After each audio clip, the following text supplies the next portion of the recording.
மாதிரியான பதிவுகள் வந்திருந்தா யாரும் எதுலையும் போய் முதலீடு பண்ணாதீங்க. இது முழுக்க முழுக்க ஒரு மோசடியான ஒரு கம்பெனி மோசடியான ஒரு பேர்ல நடத்தப்படுது. அதுல நிறைய லேடிஸை வச்சு தான் இது ஒரு விழிப்புணர்வு காலனி. இந்த பதிவு எதுக்கு பண்றோம் அப்படின்னா, நம்ம ரீசெண்டா ஒரு 6 months பேக்கா இருந்து என்ன பண்றோம், பேப்பர் பிளேட் மேக்கிங் மிஷின் பண்றோம். ஸோ அந்த பேப்பர் பிளேட் மிஷினுக்காக நிறைய இன்ஸ்டாகிராம்லயும் யூடியூப்லயும் ரீல்ஸ் போட ஆரம்பிச்சதுக்கு அப்புறம் நல்ல என்கொயரிஸ் நிறைய வந்துச்சு. இது இல்லாம பார்க்கும்போது நிறைய பேர் இந்த பேப்பர் பிளேட் மிஷின் ஏற்கனவே நாங்க வாங்கியிருக்கோம் சார், அதுல நிறைய போலியான கம்பெனிஸ் நாங்க ஏமாந்துட்டோம் அப்படின்னு சொல்லி சொன்னாங்க. ஸோ அந்த போலியான விஷயங்கள் என்னென்ன, எப்படி நீங்க ஏமாந்தீங்க, எப்படி ஏமாத்தப்பட்டீங்கன்னு நாங்க கேட்கும்போது, ஃபர்ஸ்ட் விஷயம் அட்வான்ஸ் பே பண்ணோம். ஸோ பேலன்ஸ் அமௌண்ட் பே பண்ணலாம் சொல்லி சொன்னாங்க. அதுக்கப்புறம் ஃபோன் பண்ணா பிக் பண்ணல, ஃபர்ஸ்ட் விஷயம். ரெண்டாவது விஷயம், முழுசா பே பண்ணிட்டோம், மிஷின் வரல. மூணாவது விஷயம், மிஷின் வந்துருச்சு, ஆனா அந்த மிஷினுக்கான சர்வீஸ் எங்களுக்கு இன்ஸ்டாலேஷன் பண்ணி இதெல்லாம் அந்த அட்டைப்பெட்டியோட பத்திரமா ஒரு மரப்பலகையோட வந்துச்சு. அது அப்படியே பத்திரமா இருக்கு சார், அதை பண்றேன்னு சொன்னாங்க. 1 வருஷம் ஆச்சு. அந்த போன் நம்பர் கூப்பிட்டா சுவிச் ஆஃப் ஆகிடுச்சு. நாலாவது அந்த இன்ஸ்டாலேஷன் எல்லாம் பண்ணி கொடுத்துட்டாங்க, ட்ரையல்லாம் எடுத்து ஓட்டிட்டோம். ஓட்டினதுக்கு அப்புறம் போன் அடிச்சு பாக்குறோம், எடுக்க மாட்டாங்க. அஞ்சாவது விஷயம் ஓட்டி ப்ராடக்டை வச்சிருக்கோம், எடுக்க மாட்டேங்கிறாங்க. ஆறாவது விஷயம், ப்ராடக்ட் எடுத்துட்டு போனவங்க பணம் திருப்பி தரல.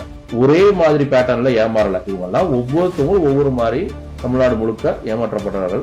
ஸோ இதை நாங்க ஒவ்வொரு ஆளுடையும் ஃபோன் பண்ணும் போதுல எப்படிங்க யாருங்கன்னு கேட்கும் போது அவங்க சொன்ன பதில், சார் டெல்லியில இருந்து லேடிஸ் கால் பண்ணாங்க, சாதாரண மெசேஜ்ல இது மாதிரி தொழில் தொடங்க வேணுமான்னு மெசேஜ் வந்துச்சு, இந்த நம்பரை தொடர்பு கொண்டு வந்துச்சு, வாட்ஸ்அப்ல வந்துச்சு, இது மாதிரி எங்களுக்கு ஃபோன் பண்ணி கேட்கறாங்க.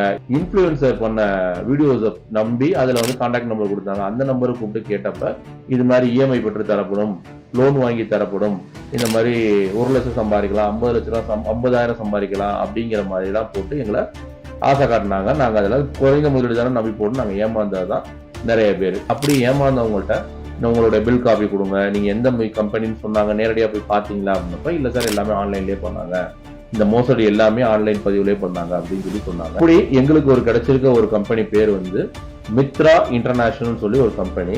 அவங்க அழகா விசிட்டிங் கார்டு அடிச்சிருக்காங்க ஒரு போலியான அட்ரஸ்ல. Mithra international private limited company பேரும் போலி, அதுல ஜிஎஸ்டி நம்பர் 1 கொடுத்துருக்காங்க, அதுவும் போலி. இந்த தொழில் பண்ணணும்னு நினைக்கிறவங்க யாரா இருப்பாங்க, நான் எங்கேயோ ஒரு இடத்துல வேலைக்கு போயிட்டு இருக்கேன், ஒரு மாசம் ஒரு 10,000 இருந்து ஒரு 15,000 சம்பாதியம் பண்றேன், ஸோ இந்த சம்பாத்தியத்தை நான் என்னுடைய வீட்டுல இருந்து பண்ண முடியும் அப்படின்னு ஒரு நம்பிக்கைக்கு என்ன பண்றாங்க, தொழில் தொடங்கலாம் நினைக்கிறாங்க. என் கம்பெனிக்கு இல்லை, எந்த கம்பெனில இருந்து விளம்பரம் வந்தாலும் அந்த கம்பெனில நேரடியா போய் அந்த தட்டு தயாரிக்கிறாங்களா அப்படிங்கறத தெரிஞ்சுக்கிட்டு அதுக்கப்புறம் நீங்க என்ன பண்ணுங்க, அதுல முதலீடு போடலாமா வேணாமான்னு முடிவெடுங்க.